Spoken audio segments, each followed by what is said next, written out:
आसमा, क्या आपकी क्या टेक है? आज इतवार के रोज in a sense business as usual की शहबाज शरीफ साहब ने कुछ निकला नहीं, ये कहा कि कल अब तय करेंगे पार्लियामान में कि पैसे दें या ना दें इलेक्शंस के लिए। जी बिल्कुल, मेरा ख्याल है कि आज एक यही उनकी कोशिश होगी कि जो भी फैसला है वो काबीना के अंदर जो है वो किया जाए, लेकिन यही उनके यहाँ तय पाया जो कि स्ट्रेटजी इस वक्त गवर्नमेंट की नजर आ रही है कि पार्लियामेंट के प्लेटफॉर्म के ऊपर सारी चीजें की जाए, उनके सामने रखी जाए और वहां से फिर जो है वो मंजूरी हो, ताकि तौहीन अदालत का अगर मामला हो या जो भी मामला सामने आए अदालत के अंदर तो उसमें एक मौकफ ये जाए कि सिर्फ ये नहीं बल्कि सारी जो गवर्नमेंट है वो उसके पीछे पार्लियामान खड़ी है और ये पार्लियामेंट के जो फैसले हैं उसको जो है वो सामने रखा जाए।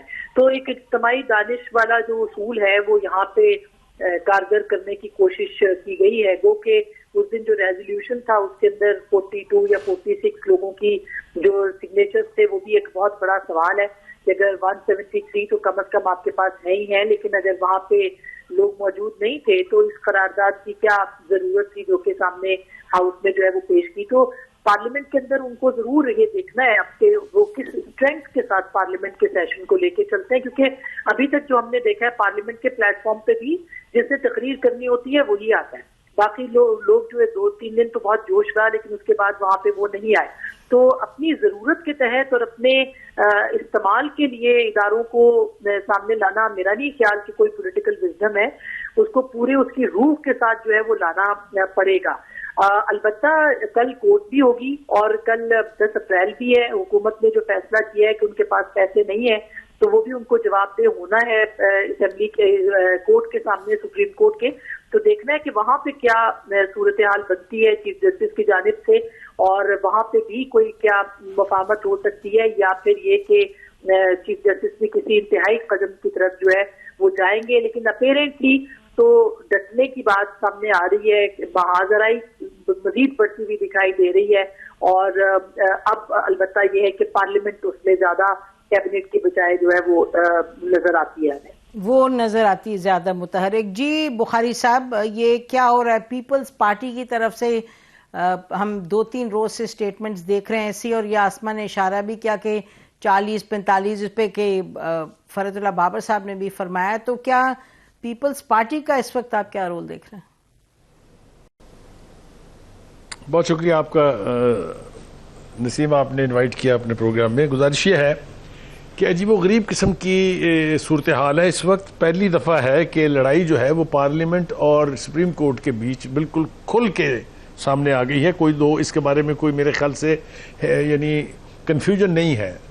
दोनों ने ही एक्सट्रीम पोजीशन ली हुई है। सियासतदान और हुकूमत चाहती हैं कि जी पार्लियामेंट जो है वो सुप्रीम है, सुप्रीम कोर्ट का काम सिर्फ इंटरप्रिटेशन है आइन की, आइन को री राइट करना नहीं है। और इसके लिए वो हवाले देते हैं आर्टिकल 63A के साथ जो कुछ हुआ था। तो मुझे तो नहीं लगता कि इसके अंदर कोई जल्दी कोई कमी आने वाली है। मेरे ख्याल से ये जो कन्फ्रंटल मोड है ये अभी कुछ अरसा जारी रहेगा और ख़ास तौर से इलेक्शन जो है उसको कराना या ना कराना जो है वो मेरे ख्याल से बीच में ब्रेकिंग पॉइंट है। अदालत की अपनी ज़िद है, अदालत का अपना मौक़िफ़ है, अदालत के पास अपना जवाज़ है कि इलेक्शन होने चाहिए, 90 डेज से ऊपर कोई नहीं जा सकता। हुकूमत भी कह रही है, तमाम पार्टियां कह रही हैं कि हाँ जी इलेक्शन तो 90 डेज में होने चाहिए, लेकिन हुकूमत और बाकी की पार्टियां जो इत्तेहाद की हैं उनमें से इलेक्शन कराने में संजीदा मुझे तो कोई नहीं दिखाई देता। जहाँ तक पीपल्स पार्टी का ताल्लुक है, आपको पता है कि पीपल्स पार्टी के से ज़्यादा टाइमिंग का मास्टर कोई नहीं है और ख़ास तौर से जरदारी साहब जो है उन्होंने कब किस तरफ पलटना है, किस वक्त क्या फैसला करना है, ये उनसे ज़्यादा मेरे ख्याल से इस वक्त जो एग्जिस्टिंग पॉलिटिकल लीड है उनमें से कोई नहीं जानता जितना जरदारी साहब जानते हैं। आप शुरू हो जाइए, अगर आप बलूचिस्तान की हुकूमत टूटने और बैप की तश्कील पाने से लेके और ये PDM की तश्कील, फिर इसका टूटना, फिर इसकी दोबारा असर नौ तश्कील, ये सारा कुछ जो है ये जादूगरी जो है ये जरदारी साहब की है, इसके बारे में कोई दो राय हो नहीं सकती। दूसरी बात यह है कि चूंकि ये आवाज़ें भी पीपल्स पार्टी के अंदर से भी उठ रही हैं, खुद जरदारी साहब ने भी कहा कि अगला प्राइम मिनिस्टर तो होगा बिलावल भुट्टो जरदारी। तो अगर इसका आप समझते हैं कि वो ही सीरियस अबाउट इट, तो कुछ भी हो सकता है इस वक्त की जो सूरत हाल है। कुछ भी हो सकता है इस वक्त की सूरत हाल पे। नाज़रीन, हम ब्रेक लेते हैं। अजहर आमिर ज़िया साहब के पास जाएंगे, उनसे पूछेंगे कि कराची से उनको क्या दिखाई दे रहा है, which way are we headed. Stay with us. इतवार का रोज था, लेकिन फिर भी बिजनेस ऑफ स्टेट जारी थी और काश कोई अच्छी चीजें हो रही होती। बहरहाल हमने ये देखा कि आज भी काबीना का इजलास हुआ। काबीना का इजलास इसलिए हुआ क्योंकि कल जॉइंट सेशन है।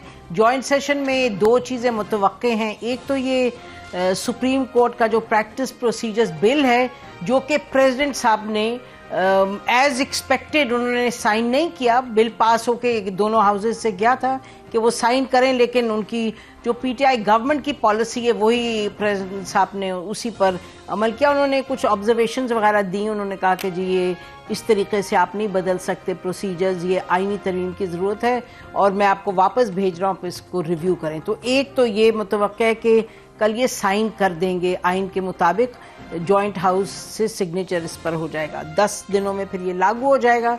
दूसरा ये कि इलेक्शन एक्ट 2017 में उसमें भी 53 और 54, 57 और 58 जो उसमें आर्टिकल हैं, उसमें भी तरमीम की जो है वो इस वक्त बात हो रही है, और ये कि इलेक्शन कमीशन को ज़्यादा अथॉरिटी और पावर दी जाए। फॉर एग्जांपल तारीख प्रेसिडेंट ने ये खुद ही तय करें। तो ये चीज़ें, और याद रहे नाज़रीन, कुछ यही मामला थे जिसकी वजह से इसहाक डार साहब, जैसे कल हमने जिक्र किया, वो नहीं गए वाशिंगटन और वो यहाँ रहे because he is one of the key people जिस तरह की अमेंडमेंट्स वगैरह के लिए। दूसरा मामला ये कि चीफ जस्टिस ऑफ पाकिस्तान जो है, ये कुछ खबर ये आई कि चीफ जस्टिस ऑफ पाकिस्तान जो मुख्तलिफ जो हैं, अब धड़े तो नहीं कहना चाहिए, लेकिन अपोजिंग जो पॉइंट्स ऑफ व्यू के अब सामने तो बात आ गई। अब ये तो कहने इससे क्या इंसान कासिर हो कि वो रेफरेंसेस में पता चल गया कि जी काजी फाइज ईसा साहब के साथ कुछ लोग हैं, कुछ अपने ज़्यादा इंडिपेंडेंट माइंडेड हैं, जस्टिस अतहर मिनल्लाह साहब, जस्टिस मंसूर अली शाह साहब,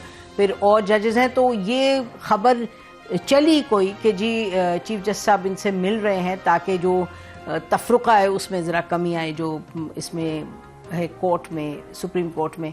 लेकिन फिर हमने ये भी देखा कि काजी फाइज ईसा साहब ने जो 6 मेंबर बेंच ने उनकी जो जजमेंट थी, 3 मेंबर बेंच, जिसमें उन्होंने 184(3) का कहा था कि इस पर cease all business on this, जब तक इस पर जो कानून है वो फाइनलाइज ना हो। तो उस 6 मेंबर बेंच के हवाले से उन्होंने काफ़ी सख्त तनकीदी नोट लिखा और वो पहले वेबसाइट पर चढ़ा, फिर वेबसाइट से उतर गया। हमें ये भी बताया गया कि बलूचिस्तान असेंबली, ये बताया गया नाजरीन कि वो भी कल चीफ जस्टिस साहब के खिलाफ कोई लेके आएगी सामने रेजोल्यूशन, बलूचिस्तान असेंबली। अच्छा, एक और दिलचस्प बात ये है कि पीपल्स पार्टी को it's interesting to focus on them. एक तरफ पीपल्स पार्टी ने जो अपना 2 रोज पहले एलामिया after the national security committee जो मीटिंग हुई, उसमें पार्लियामेंट्री उनकी अपनी कमेटी की, उसमें बिलावल भुट्टो और आसिफ अली जरदारी साहब ने चेयर किया। उन्होंने कहा जी बातचीत होनी चाहिए और मुज़ाकरात होने चाहिए, सियासी उसी से बातें संभलती हैं।